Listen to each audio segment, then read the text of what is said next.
उन्होंने जो लॉजिक दिया है, क्यों नहीं करना चाहिए, क्यों सोना नहीं खरीदना चाहिए? बात है, ठीक बात, आपकी बात ठीक है। आप ये भी तो कह सकते थे कि हमारे देश के प्रधानमंत्री विश्व गुरु हैं और जिस तरीके से वो बिना किसी परमिशन के पाकिस्तान में उतर गए थे, और वो अगर ईरान में उतर गए होते, मैं दावा करता हूँ युद्ध नहीं होता।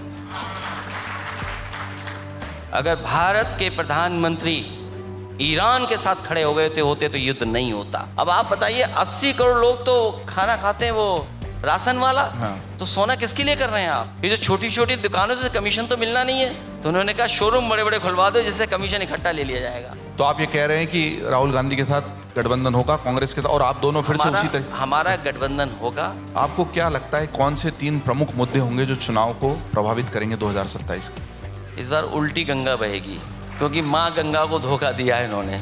वादा तो ये था ना कि गंगा साफ होगी, न काली नदी साफ हुई, न हिंडन नदी साफ हुई, न गोमती नदी साफ हुई, कोई नदी साफ नहीं की। साफ केवल एक चीज हुई, बजट साफ किया इन्होंने, पूरा बजट साफ कर लिया।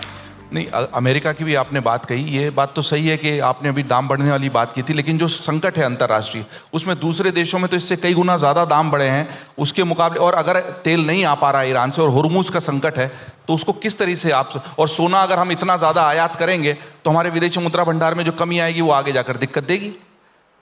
तो आप भी बीजेपी के पक्ष में बोल रहे हैं? नहीं, मैं तो आपसे लॉजिक पूछ रहा हूँ, ना लॉजिक। उन्होंने जो लॉजिक दिया है, क्यों नहीं करना चाहिए, क्यों सोना नहीं खरीदना चाहिए? बात है, ठीक बात, आपकी बात ठीक है।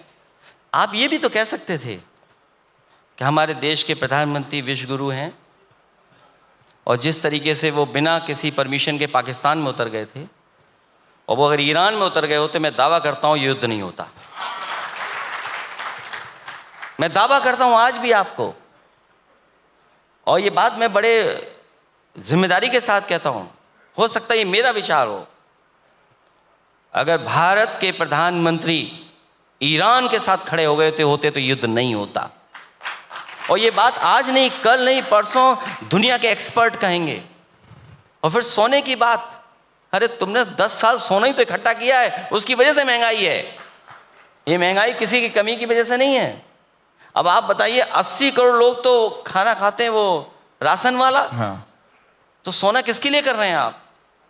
ये जो छोटी छोटी दुकानों से कमीशन तो मिलना नहीं है, तो उन्होंने कहा शोरूम बड़े बड़े खुलवा दो जिससे कमीशन इकट्ठा ले लिया जाएगा। 1 साल में ये सब सुनारों की दुकानें बंद हो जाएंगी, बड़े बड़े शोरूम खुलेंगे, हमें कमीशन लेने में आसानी होगी। मैं चूंकि समय का इशारा हो रहा है, 2 महत्वपूर्ण सवाल है, उनकी तरफ जाना चाहूँगा।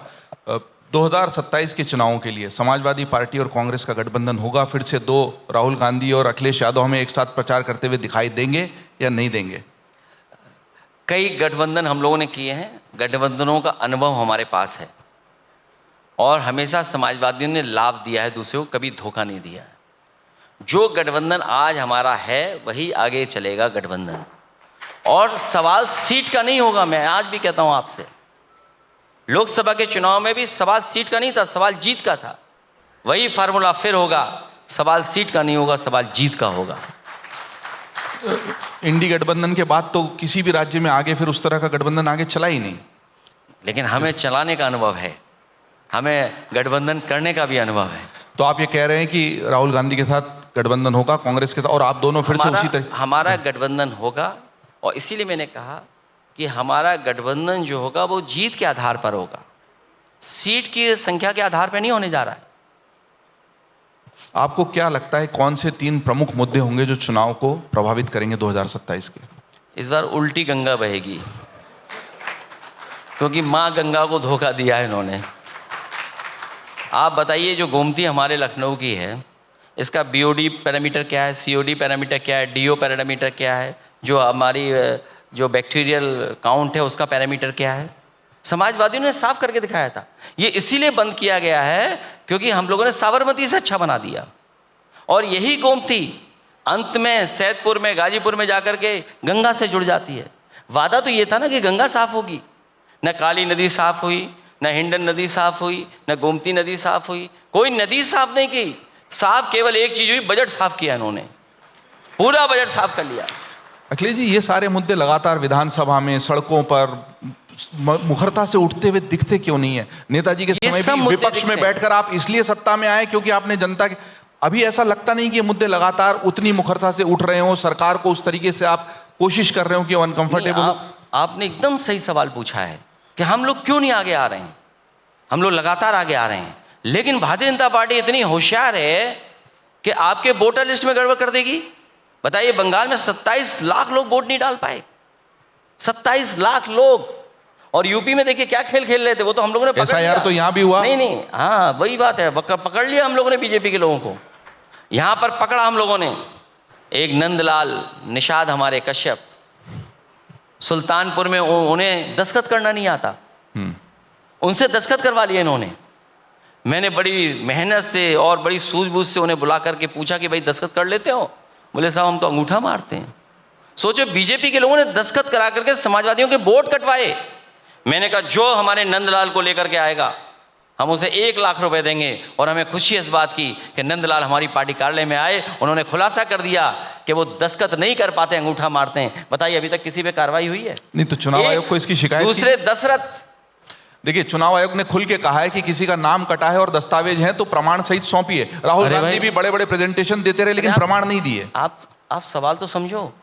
फॉर्म 7 भरने का काम शुरू हुआ, बीजेपी ने एक कंपनी हायर की और उस कंपनी से उन्होंने दस्तखत करवाना शुरू किया और दस्तखत करवा करके समाजवादियों के वोट कटवाना शुरू किया।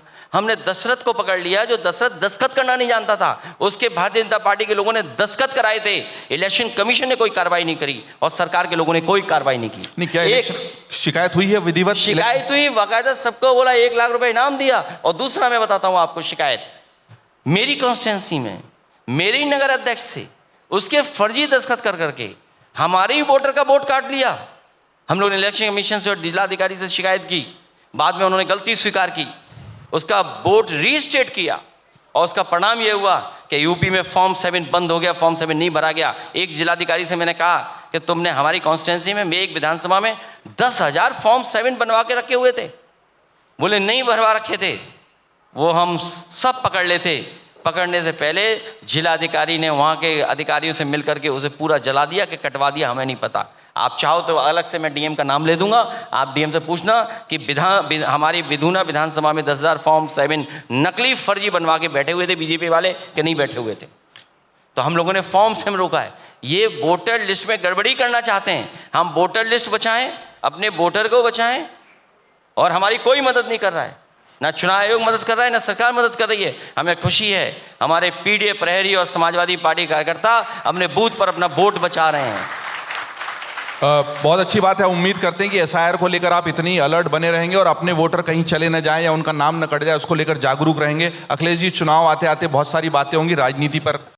अगर आप ये वीडियो YouTube पर देख रहे हैं तो हमारे चैनल को सब्सक्राइब कर बेल आइकन दबाएं, और Facebook पर देख रहे हैं तो हमारे पेज को लाइक करें।